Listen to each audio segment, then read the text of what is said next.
Vele nasekhaya bebengitshela ngayo ukuthi akusiwo umuntu o-right, so mina vele ngaqhubeka ngenkani yami ngathi cha ngeke bekwazi ukungikhethisa umuntu mina ngithande lo. Kodwa sengiyayibona lento eyayikhulunywa ngabazali bami ukuthi no like baqinisile and sengizophuma kuye ngihlukane naye ngidelete inamba zakhe and if uke weza lapha endlini ngizakwenza nje plan. Yeah, ustudy life afresh mfethu. Yeah, ngizobaningi futhi abahle kunaye. Baningi. Yo, And nginesure ukuthi ngingabathola. this is not good man, it's sad.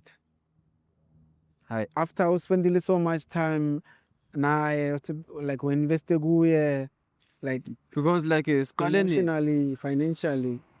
I think siqale 2022. Yeah, bekuzoba unyaka wethu wesi4 lo.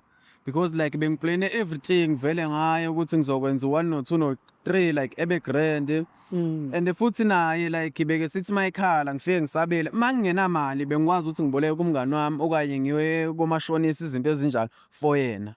But yena ke wenza yonke lento akayenzile ngidecide ukuphuma kuye ngihlukane naye finish and clear. Mfethu, all the best ne. Ngiyaxolisa mfethu.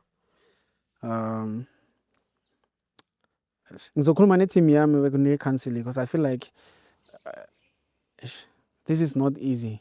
It's not gonna be easy for you just to move on just like that. Ithi ngivale sokhuluma. Okay, akunakinga. This is Lily Shonola from CMTV. This is the end of the episode, guys. I hope you are learning from these things so that next time I will be a victim, yabo.